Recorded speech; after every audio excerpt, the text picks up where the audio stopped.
안녕 얘들아, 뿌리 깊은 독해 김승현 선생님입니다.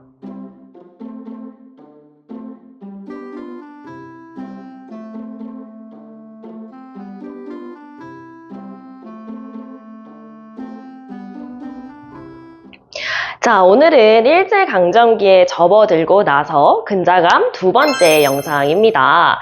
우리 지난 시간에는 1910년대의 일제 경제 수탈 정책에 대해서 좀 꼼꼼히 살펴봤었잖아요. 그래서 토지조사 사업이라고 하는 것도 좀 살펴봤고요. 그리고 회사령이라는 것도 살펴봤습니다. 그래서 오늘은 두 번째, 거기에 이어서 1920년대의 일제 경제 수탈 정책에 대해서 한번 선생님하고 살펴볼 예정이에요. 근데 우리 지난 시간에 이제 수업 시간에 이미 우린 봤잖아. 1920년대 문화 통치가 이루어졌다는 걸요. 근데 이 문화 통치는 말로만 부드럽게 통치를 한다고 했었지, 사실 속셈은 우리 민족을 분열시키려는 속셈이었다라는 거 봤었죠. 그래서 1920년대 경제수탈 정책도 사실은 어떨지 이제 뻔히 예상이 가는 것 같은데요. 우리 오늘도 이제 필기를 같이 보면서 이야기를 한번 좀 나눠볼까요? 자, 일본이 1920년대 실시한 계획은 바로 산미 증식 계획입니다. 말이 좀 어려워 보이는데요. 산미 증식 계획 하나하나씩 좀 풀어서 설명을 해보자면, 산미라는 것은 쌀 생산량을 의미합니다. 그러니까 미가 쌀 미자거든요. 그리고 산이 나을 산자인데 결국에는 뭔가 쌀을 낳는 거잖아. 그래서 쌀 생산량입니다.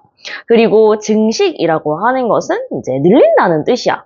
그러니까 산미 증식 계획이라고 하면 쌀 생산량을 늘리는 계획이라는 뜻이죠. 산미 증식 계획, 쌀을 늘린다. 그럼 왠지 좀 좋아 보이지 않아, 얘들아? 이게 쌀이 늘어나면 뭔가 배불리 먹을 수 있을 것만 같고, 그죠? 아, 드디어 조선의 국민들도 쌀을 잔뜩 먹을 수 있는 건가? 라는 생각이 들지만, 우리 지난 시간에 이미 배웠잖아. 문화 통치할 때도, 그러니까 일본이 전부 꿍꿍이 속이 있었다, 그치? 여기에도 사실 일본의 어떤 꿍꿍이 속이 숨겨져 있었는데, 사실 이 당시에는 일본에 쌀이 무척 모자라던 시기였습니다. 지난 몇십 년 동안 일본의 공업이 엄청나게 많이 발전했거든요.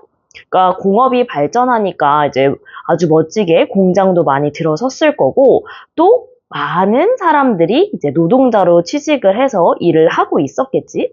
근데 그러다 보니까 농사일에는 영 신경을 쓰지 못한 거야. 그래서 이제 더 이상 농사를 짓는 사람들이 거의 없어지고, 또 도시로 막 사람들이 몰려드는 그런 현상이 일어나게 되니까 쌀이 무척 모자란 현상이 덩달아 일어나게 된 거죠. 게다가 그때 당시에 일본에 흉년도 겹쳤대. 그러니까 농사도 잘 안 된 데다가 뭐 먹거리가 부족해진 거지. 근데 우리 일본에는 걱정 없게도 사실 조선이라는 식민지가 있었잖아요.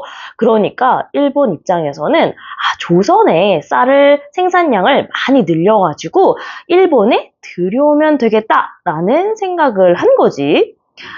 근데 얘들아, 이 쌀이라고 하는 게 갑자기 많이 자라나라 얍 하면 생겨나는 것도 아니고 뭔가 노력을 해야겠죠? 그러니까 막 물도 잘 대주기 위해서 저수지도 막 만들어야 되고, 땅이 기름지게 변하게 하기 위해서 뭐 비료도 뿌려야 되고, 이제 여러 가지 노력이 필요하거든? 근데 막상 이런 노력에 필요한 노동력이라든지 아니면 비용들은 당연히 이 조선의 이제 국민들이 부담을 했었어야만 했습니다. 그래서 얼만큼 이제 쌀의 생산량을 늘렸느냐? 그러니까 제법 이걸 성공하기는 했어. 이제 1920년대에서 시작을 해서 1934년까지 조선의 1년 동안 생산하는 쌀 생산량이 224만 석이나 늘었다는 거야. 그러면 선생님, 이제 조금 힘들긴 한데요. 어쨌거나 이렇게 많이 늘렸으니까 좀 부담이 돼도 좀 조선에도 좋은 일이 있지 않았을까요? 그치만 애초에 이 일본이 계획했던 양에는 미치지 못하는 양이었거든요. 그러니까 그러다 보니까 이 일본에서는, 그러니까 증식한 쌀의 양만 가지고 간 게 아니라 이제 조선의 쌀을 더 많이 가져가게 된 거지. 그래서 산미 증식 계획을 실시하기 이전보다 이후에 오히려 조선의 농민들이 가져가는 쌀의 양은 훨씬 줄어들었다는 겁니다. 그래서 우리는 오히려 만주에서 콩이나 수수 같은 잡곡들을 들여와서 먹게 됐고요. 우리나라 농민들이 쌀 생산량은 늘어났지만 오히려 더 배고픈 그런 현상이 일어났습니다. 우리 지난번에 이제 문화통치 하면서도 너무 이중적이야 라고 생각을 했는데 또 마찬가지로 문화통치가 실시되면서 함께 실시한 이 경제정책도 이런 이제 겉과 속이 다른 의도가 좀 숨겨져 있었네요. 그쵸?